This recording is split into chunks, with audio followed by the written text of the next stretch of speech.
Hello world, welcome back to Razor RC. Today we are putting together the mother of all shootouts. So we are doing the 4-wheel drive 1/10 scale electric buggy shootout between the 4 vehicles that I've owned, currently owned. I've actually sold one of these since, but yeah, these are all my RC cars that I've owned, operated, tested, tuned, all that good stuff. So the 4 vehicles are on the left, the HB Racing D418.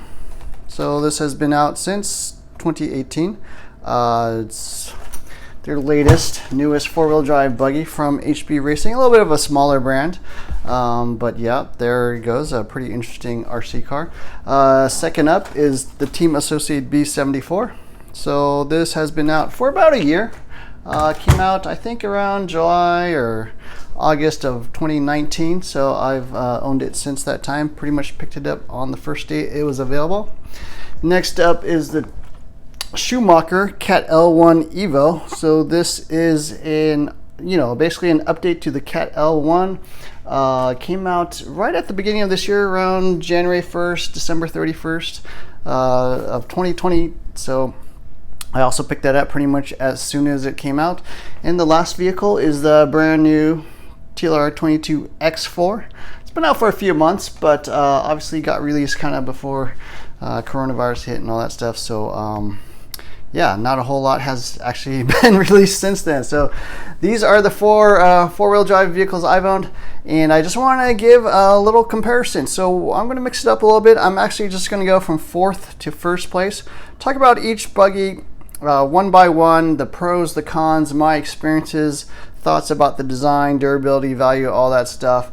And then obviously we'll get to number 1 and have the winner. So before we start, just want to set some points. This is obviously just my opinion. Everyone's got very strong opinions on which they think is the best buggy. These are just my experiences. I am not affiliated with any brand. I bought all these just at normal retail like everybody else. So hopefully that gives you an unbiased opinion. Second thing is these were pretty much set up for carpet. So my local track switched from dirt or indoor clay to carpet at the beginning of the year, end of last year. And so I've ran the HB Racing and the Associated on dirt and carpet, but the Schumacher and the 22X-4 I've only ran on carpet. So this is definitely going to have a carpet bias. Yeah, that's pretty much it. Let's get into number 4.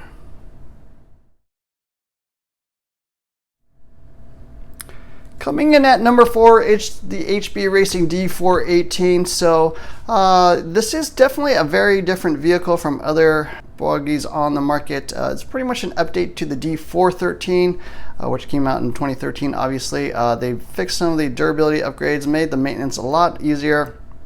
Overall, not a bad buggy. I think at the time the D413 was pretty revolutionary.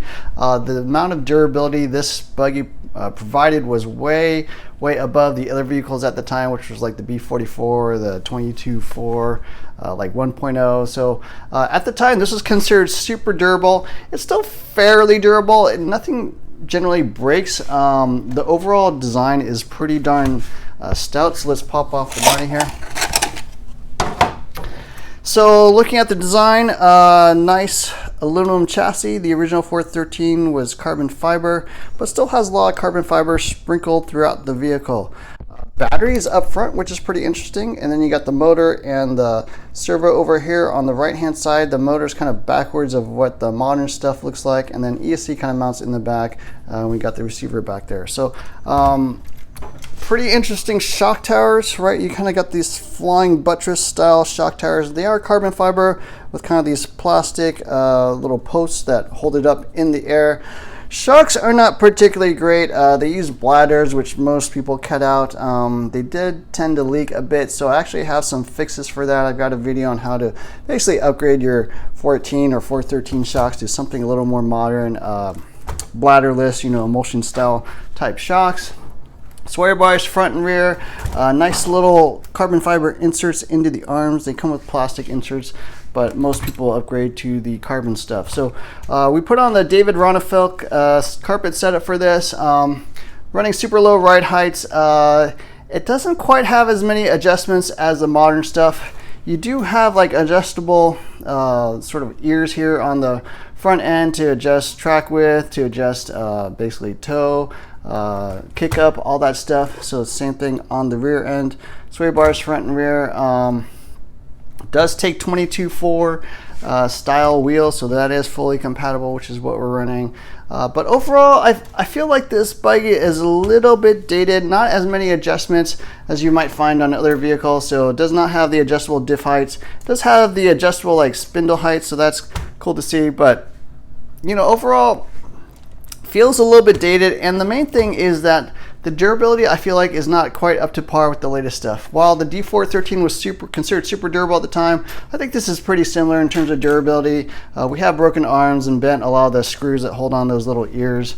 And so overall, yeah, I feel like the durability is kind of a step down from the modern stuff today. Now, the good thing is this buggy is pretty darn cheap. I think you get for, you know, around 300 bucks or so nowadays, depending if you shop around and stuff. But part support can be difficult. HB Racing is definitely a smaller brand. Stuff does go out of stock. You'll have to kind of search around online in general to buy parts for this, just because it's kind of a smaller brand and you know, not as popular. So fourth place, I am picking the D418. I feel like it's not quite as well suited to the modern high traction type surfaces. Probably a little bit more of a dirt car. Also does not have like a slipper option. You know, you just have the center diff option. It really needs a slipper if you're going to run it on carpet. So overall, D418, okay buggy, but I think a little bit dated at this point.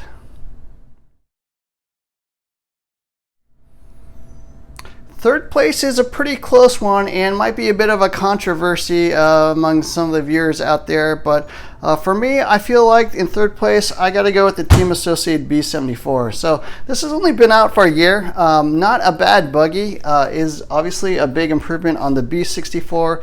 They improved the drivetrain, added more adjustments like the adjustable diffs. Overall, a better buggy than the B64, which was not a bad buggy either. I was actually a little surprised they came out with this so quickly after the B64. But yeah, the B74 is an improvement. Good things about the Team Associated. Pull off the bug here. Design is really nice. Obviously very X-ray like. You kind of got that standard ESC on one side, servo on the other, motor on the back, as well as the battery. A lot of carbon fiber as well, adjustable stiffness, a lot of adjustments on this vehicle, probably the most adjustments of any RC car out there. The Schumachers also have a lot of adjustments as well, but yeah, nice classic layout, very, very easy to work on. Has the pill system in the front and rear, so you can adjust all your anti-squat, toe, kick up, all that good stuff, just with some simple pills. So yeah, super easy to tune.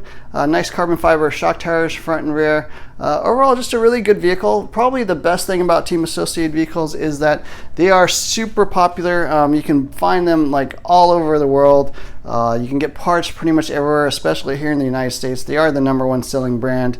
A lot of setups out there, a lot of driver support, you know, team drivers, that kind of thing. So parts don't really go out of stock too much, so definitely can find replacement parts. This buggy overall is quite durable.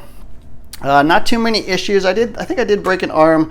The outdrives did have kind of a problem where like the shocks were a little bit too long and the dog bones would kind of pop out and kind of grind against the edges of the outdrive. So they did update the outdrives. I don't know if the new ones come out with that, but they did provide some replacement parts. Also, like the bump steer was a little bit off. Kind of your steering links right there would be like a really steep angle. So introduced bump steer. So there are some aftermarket parts for that.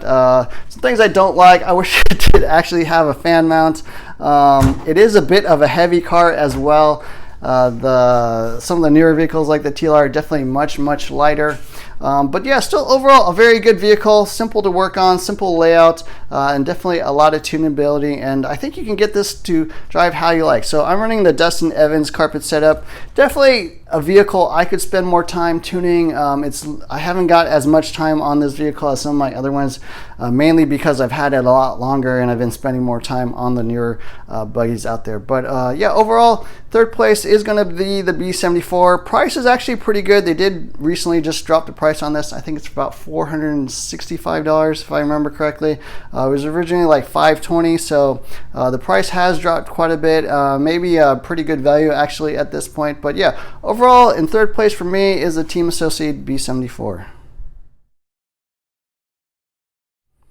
So that means in second place, we've got the Schumacher CAT L1 Evo. Definitely the most different vehicle in the class. And the main reason for that is it is belt drive, the last remaining belt drive RC car out there. So not RC car, but four-wheel drive buggy out there. So the Yokomo used to be belt drive. They switched to shaft drive, I think about 2 or 3 years ago. The TLR was also belt drive originally, now is obviously shaft drive. So Schumacher is carrying the torch for all the belt drive lovers out there, and I could definitely count myself as one of those. I do like belt drive vehicles in general.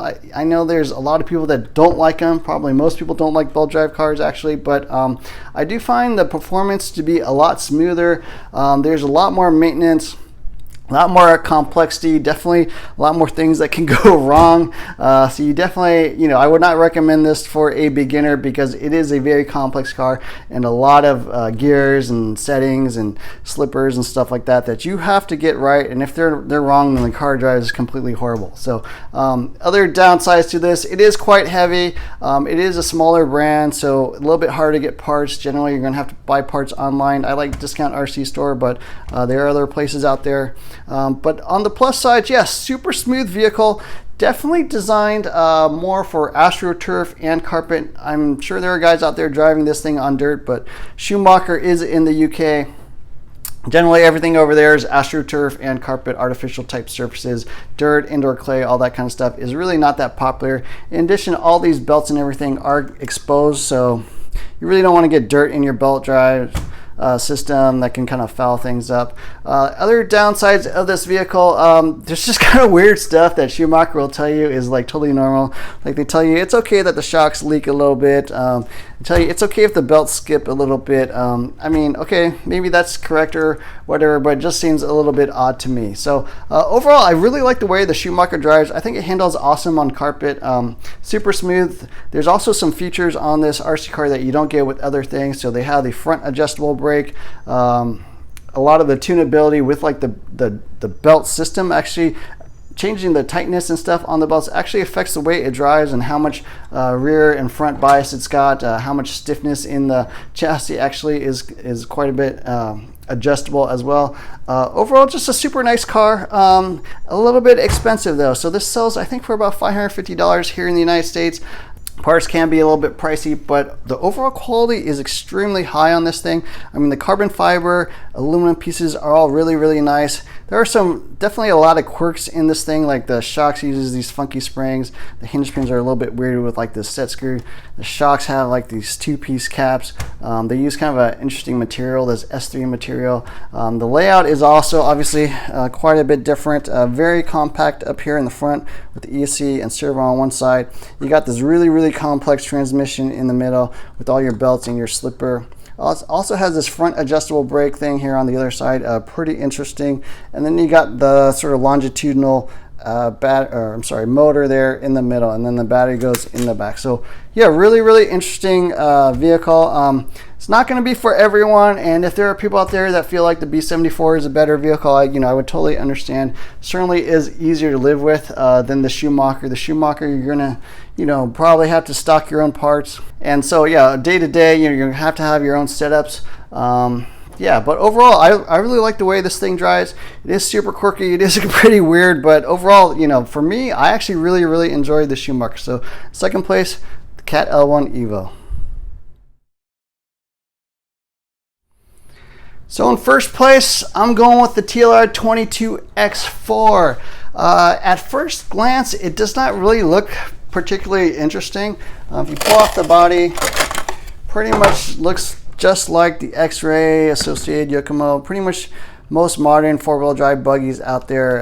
Obviously ESC servo in the front, motor, battery in the back, carbon fiber stiffeners, just straight shot on the drivetrain. It does have a slipper and center diff option. So at first blush, yeah, it looks super, super similar to pretty much every other buggy out there.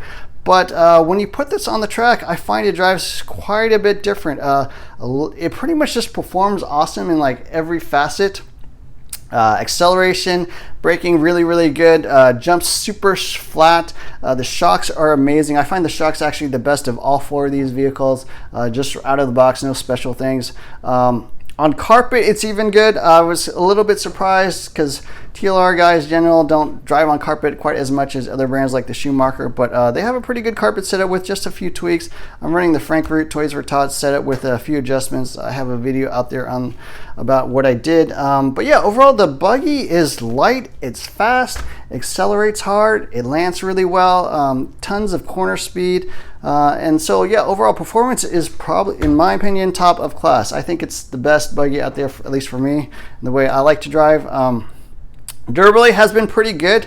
I've put fewer battery packs on this RC car than the other three because I've had it, you know, it's the newest one obviously, but I have bent a shock shaft and that's pretty much it. Overall, the buggy has been really good. So no concerns about durability. Price, it's at $499, which is pretty competitive. You know, about average nowadays. Some of them are more like the Schumacher, the X-Ray, the Yokomo, and then some of them are less, like the Techno, HB Racing, and now the Team Associated. So, but the pricing is pretty competitive. The buggy is really good. Downsides, it can be difficult to get parts right now because this is a new buggy. Inventory is a little bit low right now, so definitely stock up on parts when you see them become available. But yeah, overall the 22X-4 is amazing and my favorite buggy, and definitely the one I am keeping. So I do have full reviews on all four of these buggies, so if you want a little more information about, you know, the actual design, value, all that kind of stuff with ratings and that kind of thing, go ahead and check those out. But yeah, other than that, I hope you enjoyed this vehicle. Definitely like, share, subscribe, hit the ad notifications button. Look for more videos soon. Thanks for watching.